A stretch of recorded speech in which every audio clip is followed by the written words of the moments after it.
Well, shalom, y'all. No, no, no, no, no, no, no, no, no. No, no, no, no, no, no, no. Listen, we people from Montana, and I include myself because I live here. We deal with, people, those wimps in Texas are complaining about 40 degrees. They're complaining about little, in Texas, ooh, 42 degrees, let's cancel school. So I'm sure you can get a better welcome from you, my people, because I live here. So let's try again. Shalom. That's much better. That's much better. Can we start with the PowerPoint, please? Okay. All right. Well, in case you don't know, last time I was here, it was in March of last year, and I was a visitor. And now I'm not. Now I'm a local. And it's all your fault. It's all your fault for you complainers, as we say in Yiddish, kvetchers. Kvetch means complain, complain, complain. So y'all keep complaining about all these people coming to Montana. When we were thinking that our time in Texas had come to an end, and my wife and I are talking about, where should we go? And my wife says, every time you come from Montana, you tell me how nice, how kind, how generous people are. Why don't we go over there? And first we had the wrong idea because we thought we were going to go to Kalispell. A church invited us to move to Kalispell. But one day, after speaking here on a Wednesday, Thursday, I'm having the worst Chinese meal of my life with a certain pastor who is not opinionated. I don't know if that sounds familiar. His name is Ken Johns. We're having the worst Chinese meal of my life. Chinese people would have been offended by that. I was offended as a Jew having that meal. I don't know, I think we were at Chax Oriental Palace or something. Now, actually, we were at the joint that is right in front of the refinery. Yeah, Peking Garden. And I tell the girl who's serving us, this doesn't taste like what I ordered. She said, oh, because we gave you something else. And I'm telling John, I'm telling Ken, listen, we want to move here, but it's so hard, because Kalispell, everything is so expensive, and we can't get housing. And Ken, in his rather, and I'm sure his rather unopinionated way of looking at things, looks at me and says, you're doing all wrong. You're going to the wrong place. The man knows me for 24 hours. He says, you're doing this all wrong. You're so mistaken. You got to move to Great Falls. So, if you complain about me, my wife, and my daughter living here, you know who to complain to. It is all Ken's fault. And so, here we are. We live in Fox Farm. And you will hear about, my comments about being a newcomer here. So, but listen, we didn't come to change Montana. We came here so Montana could change us. Okay? And I got a lesson of that yesterday when I walked into the CVS at 6:15, expecting that, like in Texas, it would be open until 9. And the lady says, no, we close at 6. And then I went to the Walgreens. It also closes at 6. I'm learning to be from Montana. But the message today is called, Why Did They Come? Why did they come? And it's very important to ask yourselves questions like why.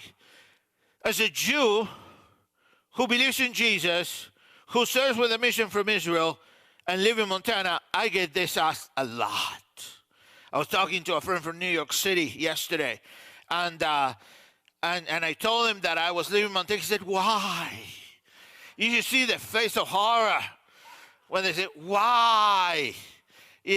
And being from New York, he's not a believer. We have all these stupid questions. He has all these stupid questions like Seinfeld, like what is the correct protocol when you get on a Southwest flight and someone is reserving, it's open seating and someone is reserving the seat. What do you do? If you want to sit there, do you just go on, or do you stay there? So he was just horrified about the fact that I live in Montana.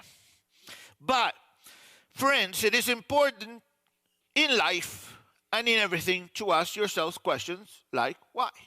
Like, for example, when I first got here, why do people pull up their windshield wipers of their cars? Why would they do such a stupid thing? Until my windshield wipers froze. That's why they do it.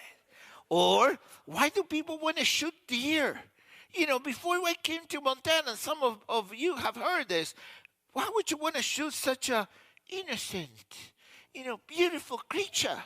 That is until, you're coming back from from Smith's. I live on 26th Avenue Southwest in Foxford. So coming back, from, like just from buying milk and eggs, coming back 9 at night. And, I take Flood Road, and then I make it to Treasure State. And just as I'm making the turn, boom, a deer jumps in front of me.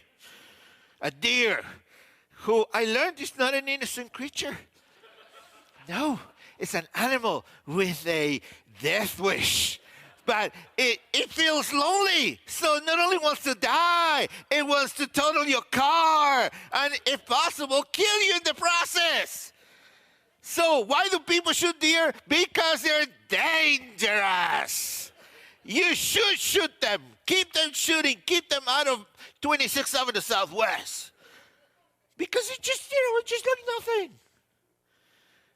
And so, my friends, when we come as a Jew who became a believer and looked at I started questioning everything. And one of the questions, of course, my questions have to do a lot with I better pull because I am in Montana, but Time does have a meeting in Montana. You start questioning a lot of things because you've been told all your life that Jesus is not for you, and that the New Testament is not a Jewish book, and that Jesus wasn't Jewish, and that the apostles wasn't Jewish. So when we come to Christmas, I had a lot of questions. You see, when you grow up Jewish, and you see everybody celebrating Christmas, you start wondering, hey, there is a party, and everybody's invited to it except me. And so we Jews look at Christmas like, like spectators at a wonderful ping pong match. And everybody's rushing, and there's a lot of movement, and there's a lot of speed, but you're just looking from the outside. And so we ask a lot of questions. Actually, asking questions like why has helped us survive through the ages. And the story of the Magi, or the wise men of Matthew 2, has a lot of questions, has a lot of things for us to ask. So, going back to the PowerPoint, if we have it. We don't? Oh, where did it come? Next one. We're going to look at today the backstory of Matthew 2. And there are a lot of questions that we need to ask ourselves if we're going to really understand the beauty and the miraculous nature of this narrative. Why did they come? Big question. Why did they come? Have you ever wondered that? I mean, we sing about it, we read about it, but why did they come? They were pagans. They were not Jews. They came from very far away. Why did they come? We just sang about the star, and I'm about to teach you something that totally contradicts what we sang. Sorry. One of the things that I have to do as a Jew, by the way, my office in Jerusalem is just half hour from Bethlehem. So, sorry, if I'm going to disappoint you, if I'm going to, take away some beautiful ideas. You see, we have this idea that Bethlehem is like this Swiss village in the Alps. It's peaceful, and there's no, but, my office is half away from there. I know I know Bethlehem quite well, and things are quite different. What was the star? What was the star? Was it a star? Was it a comet? Who were the wise men? Again and again. Why the heck would they come? They were pagans. They were not Jews. They went on a very treacherous journey. Why did they do it? And why did they worship the King of the Jews? Next one, please. So, here's our text for today, Matthew 2. Let's read it. Now, After Jesus was born in Bethlehem of Judea in the days of Herod the king, behold, wise men from the east came to Jerusalem, saying, Where is he who has been born King of the Jews? For we saw his star when it rose, and have come to worship him. When Herod the king heard this, he was troubled, and all Jerusalem with him. An assembly of the chief priests and scribes of the people, he inquired then where the Christ was to be born. Now, just in case you don't know, Christ and Messiah is exactly the same. Both mean anointed. So we read Christ, we read Messiah, is exactly the same. So they told him, in Bethlehem of Judea, for so it is written by the prophet, and you, O Bethlehem in the land of Judah, are by no means least among the rulers of Judah. For from you shall come a ruler who will shepherd my people Israel. Then Herod summoned the wise men secretly and ascertained from them what time the star had appeared. And he sent them to Bethlehem, saying, Go and search diligently for the child, and when you have found him, bring me word that I too may come and worship him. After listening to the king, they went on their way, and behold, the star that they had seen when it rose went before them until it came to rest over the place where the child was. When they saw the star, they rejoiced exceedingly with great joy. And going into the house, they saw the child with Mary his mother, and they fell down and worshipped him. Then opening their treasures, they offered him gifts, gold, and frankincense, and myrrh. And being warned in a dream not to return to her, they departed to their own country by another way. We want to look at three things, three wonderful things, three miraculous things that this story tells us about. Next one. The first one is that this story tells us about the appearance of the glory of God. I submit to you, contrary to the beautiful, beautiful song we just sang, that it was not a star, it was not a comet, but it was the glory of God that guided the wise men. Next one. So, first of all, we need to check. Who are the wise men? Well, the wise men are, let's look at, next one. We need to look at the original languages. And of course, you know, the New Testament was written in Greek. The word in Greek for wise men was magoi, which translate into the Hebrew word hakim. In Hebrew, the word wisdom is chokhmah, and if you're a wise person, you're a chochom. And of course, the plural of that is hakim. So they were hakim. The Jewish sages tell us a lot about. They knew about these men. They knew about this group of people because that word magoi appears someone you don't expect it. You know where? In the Old Testament. The word hakim appears a lot in one particular book. I'm going to find out about that in a little minute. Hakim, the magoi, the Jewish sages tell us a lot about them. They tell us that they were astronomers, astrologers, people who studied the skies, who studied the heavens, who studied anything that happens above. And there were people who dedicated their lives to that. Next one. Where did they come from? The text says, from the east. From the east. And again, when we go to the Jewish writings of that time, the east is one place and one place only. That is Babylon. Why the east became to Babylon? We're going to see this in a minute, but the Jewish people spent 70 years in Babylon. In 585, actually in 608 BC, the Babylonians came and basically took a lot of Jewish people, the best of Jewish society, to exile to Babylon. In 585 BC, they would destroy the city of Jerusalem. And the Jewish people, as punishment for walking away from God's law, they would spend 70 years in Babylon. And Babylon is known without any doubt as the East. As the East. It's like, you're saying, here, I need to go to Los Angeles. Everybody knows what Los Angeles is, right? It has become a joke here, but that's how people in Bozeman are not too happy about that when they hear that. Next one. So, look at that. I took the time to reconstruct the route. And we're talking about 710 miles. So those are the ancient, if you look at the map, you will see the ancient ruins of Babylon. And that would have been pretty much the route they would have taken, all the way from Babylon to Jerusalem. But, just to give a modern example, let's look at the next one. That would be the equivalent of driving from Fargo, North Dakota, to Great Falls. So what I submit to you, and I couldn't get the map to do this, basically you would have started in Fargo, you'd have gone north, you would have taken Highway 2. Has anybody ever taken Highway 2? Yeah, U2 wrote that song, Where the Streets Have No Name. That's Highway 2. Where there are no signs of speed, except for the sheriffs who are waiting for you where you least expect it, particularly between Cut Bank and Shelby. I know about that. Anyway, so imagine they would have gone back, taking Highway 2, go all the way west to Shelby, and then come down to, let's say, if we're going to compare Jerusalem with a local geography, to Vaughan. Right. So imagine Vaughan would be Jerusalem and Great Falls, Bethlehem. That's pretty much the distance we are talking about half hour. Next one, please. And how did they come?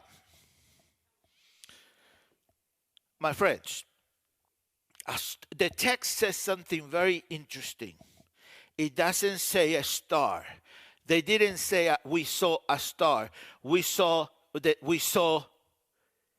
his star, meaning that star belonged to him. We as evangelical believers, we believe that the Bible is inspired in every single word. So God put the word his there.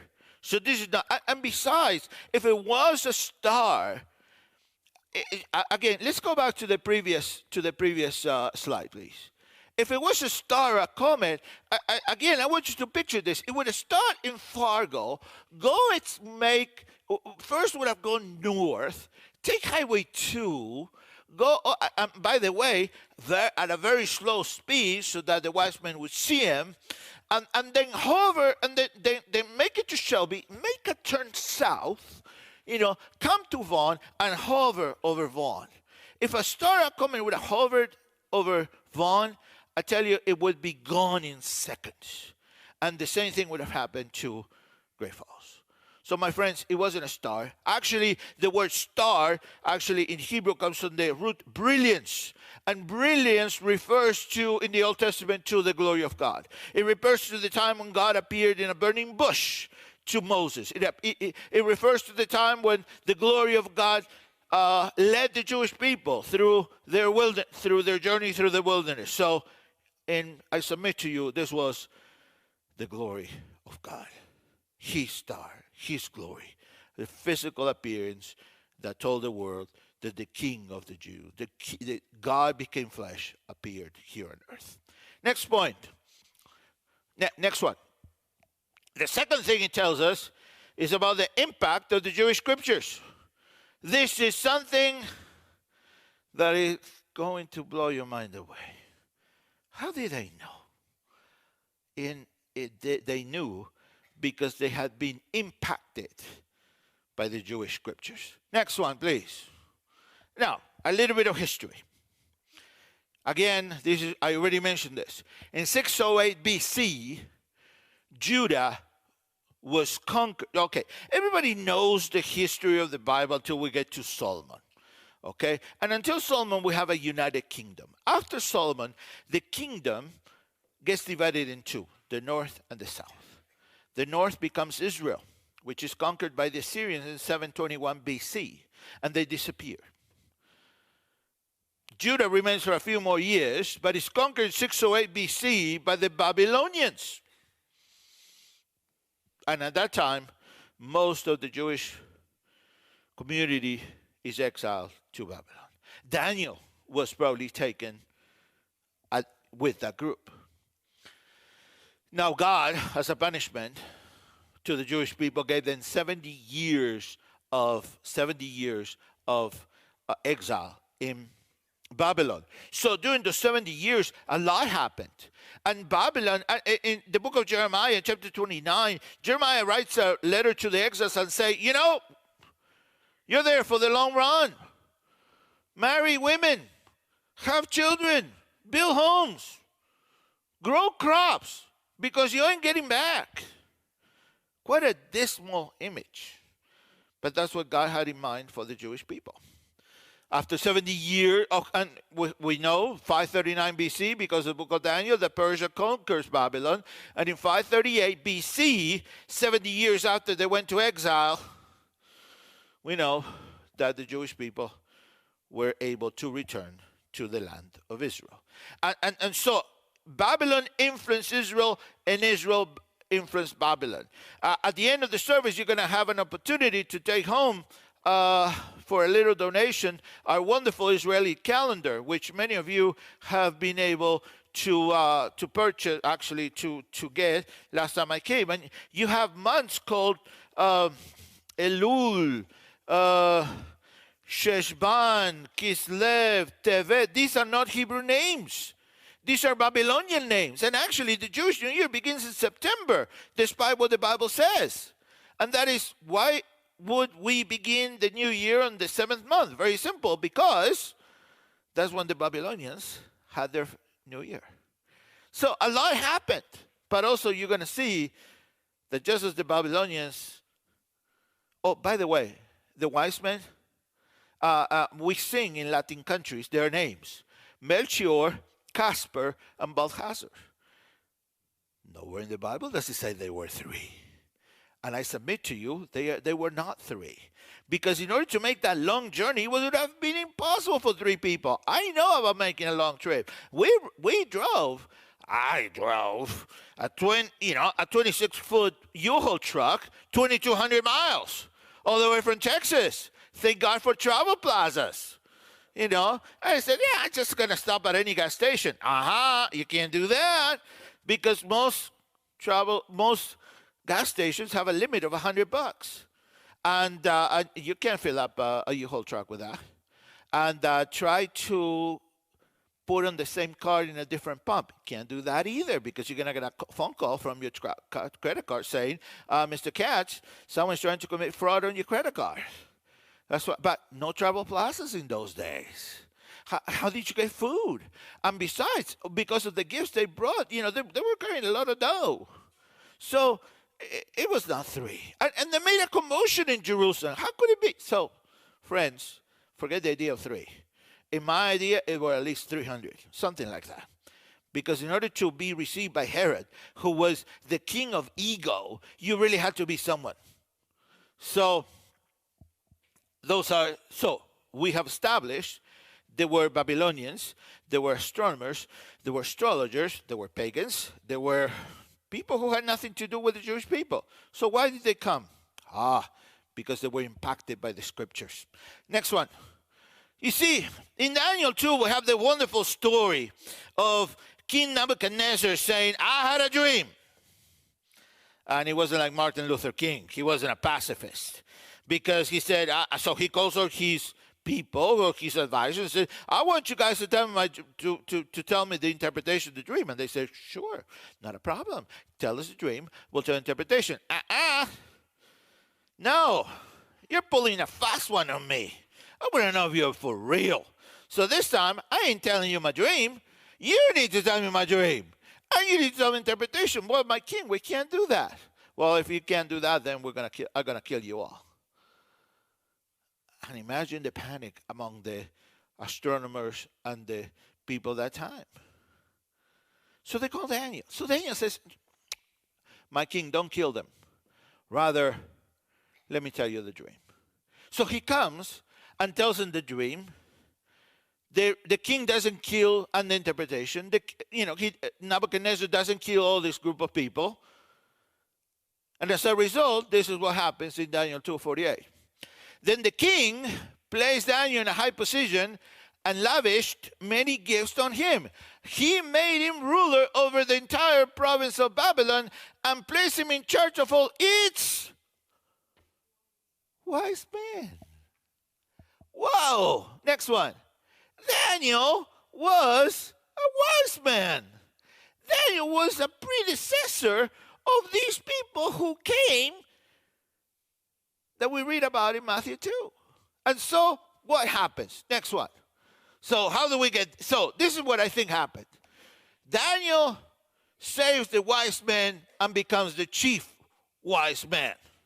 And so, because of Daniel, the wise men learned about the God of Daniel. And so they wanted to know more about the God of Daniel. And where are they going to find it? In the Jewish scriptures. I want you to understand this. The impact that Daniel had, he saved this whole generation of people. So his name would be thought of as someone who did something great. When we came, we were exhausted. We thought we were going to drive 3 days. We ended up driving 4 days. And we were tired. We have a daughter, Victoria, 3 years old now, who was exhausted. We went through storms. We were tired. And we just, to be honest, a little bit discouraged. But imagine when we pulled up at our house. And I would say about 25 guys from different churches, including from this one, were waiting for us. And they unloaded our truck in 48 minutes. Some of them stayed and put together our furniture so we would have a place to sleep, so we would have a place to eat. How could I not remember these guys? How could I not be thankful to these guys? So how could these people not be thankful to the God of Israel who saved them? And so, if they did that, they wanted to know more about the Jewish scriptures, they came across this other verse. Next one. Numbers 24:17. I see him, but not now. I behold him, but not near. A star will come out of Jacob. A scepter will rise out of Israel, and he will crush the foreheads of Moab and the skulls of the people of Sheth. A star will come out of Jacob. This has been known for ages as a prophecy about the Messiah, the King of the Jews, the one who will come to redeem Israel. So if these people knew about Daniel and they wanted to know about the God of Daniel, they wanted to know more about the scriptures that talked about the God of Daniel, and they would have come across this prophecy. But another question comes. Well, this is a very nice prophecy, but years went by, hundreds of years. How would they know when? Well, they probably, if they really loved Daniel, they love his God, they probably love what he had written. And, next one, it just turns out that in Daniel 9:25, we have a timetable of when Messiah would come. And so in Daniel 9:25, it says, know therefore and understand that from God the going out of the word to restore and build Jerusalem to the coming of an anointed one, a prince, there shall be 7 weeks. And then for 62 weeks it shall be built again with squares and moat, but a troubled one. Now, we don't have time to go into this prophecy, but suffice it to say is this tells us when the Messiah would come. So, my friends, the coming of these people who had nothing to do with the Jews, made a treacherous, long, and expensive journey because of the impact Scripture had on them. And finally, number 3, let's go to the next one. Our last point. This text also tells us about the nature of King Messiah. Next one, please. We notice that in the text we read that they brought 3 gifts: gold, frankincense, and myrrh. Gold is a symbol of kingship. So they knew that this Messiah would be king, which doesn't make any sense because was Jesus in a palace? Was he surrounded by an extensive entourage of courtesans and riches? No. It was just a baby. Probably, as we read in the Luke narrative, wrapped in swaddling clothes. I have a 3-year-old baby. I know everything about babies and diapers. It's not a very kingly image. Yeah, you know what I'm talking about. So they knew that this was a king. But also they knew that he was God. And that is, we find it through frankincense, which is something that represents gold. But they also brought, so that frankincense represents, but also they knew that death had something to do. And that doesn't make a lot of sense. You don't talk about death at the birth of a baby. A friend of mine who was a missionary in Chicago to the Jewish people used to, whenever he went to minister to someone who was dying, in the days and age when it was easier to get into Fort Knox than when it wasn't, when getting to a maternity ward wasn't as difficult as getting into Fort Knox, he would go and watch the babies. And that would encourage him. But why? Well, again, next one. Because, my friends, maybe they know the scriptures. Maybe God had revealed it to them. Just like God revealed the dream to them. Or either that or maybe through the scriptures. And maybe they knew about that this baby was a king because of 2 Samuel 7, 12 and 13. Or maybe they knew that he was king because of Isaiah 9, 7. For unto us a child is born, unto us a child is given, and his name shall be called Wonderful Counselor, the King of Kings, Almighty God, the Everlasting Father, the King of Kings. They knew that he was God because of Psalm 2:6, because again of Isaiah 9:6. But they also knew that this king was going to die, because if they had access to Isaiah, they would have read Isaiah 53. And they would have known that this king was destined to die for the sins of his people. And so, my friends, this is the wonderful, miraculous thing about Matthew 2. They came because they had been impacted by the Jewish scriptures, because the glory of God had guided them, and because they knew that this king was like no other. And that's the message that we proclaim in the streets of Jerusalem, those of us who serve with me in Hope for Israel. I told you, I'm a Jew.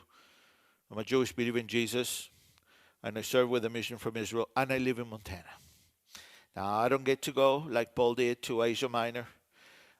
He says in Romans 15, here I am in Asia Minor telling people about the work of the saints in Jerusalem. I don't do that in Asia Minor. I do it in Kapang, Conrad, Shelby, Valier, Haver. I said it right?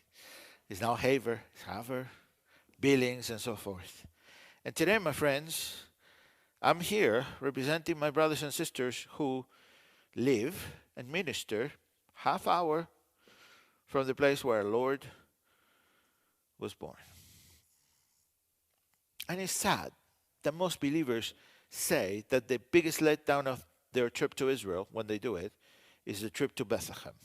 You see, we're expecting that, Swiss, that's the village, the Swiss Alps, with the double-sided roof, and the star. And when they see the piles of garbage, when they hear the gunshots, when they see the signs that say no Jews are allowed here, they are disappointed.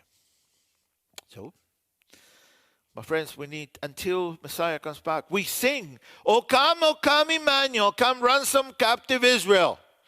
And Israel is captive of its sin, of its pride, of the violence, of the fear, of the lack of hope. And I'm here to ask you to help us change that. And you can do that in a minute. I'm going to take you there so you can see what we do. But basically, I'm here to tell you you can help us in 3 ways. Number 1, you can pray for us. And I hope you will. We have a devotional that we send every Friday. so you know not only what Jewish people are reading in the scriptures that week, but also so you can pray for us and see what we are doing. You can sign up for it. Also, that way you can learn about the news now that I'm here. You know, we are taking a group to Israel in 2024, and we're only taking 60 people. We're going in February of 2022, and I already have 55 that I can take. 20 have already signed up. You can find out about that, and you can come to the resource table and do that at the end. You can also help us by getting some of our materials, and I told you we already told you about our calendar, which you can take home for a $15 donation. But also we have our the book, our main resource for discipleship, which is called Foundations of the Faith, which you can take home for a $10 donation. And finally, you can also give. And I hope you will, to help us proclaim the good news of Messiah and to bring hope to the land of Israel, the one that we are singing so much about these days. So I hope you'll help us. I'm going to finish now, and for those of you watching, there's going to be we're going to cut the transmission because the video has some images that cannot be broadcast. So as I take you now to Israel, so you can see what we're doing, I hope that the Lord will move you and help us in one way or the other. God bless you. Thank you for listening to me. And here are my co-workers from Israel coming to tell you about it.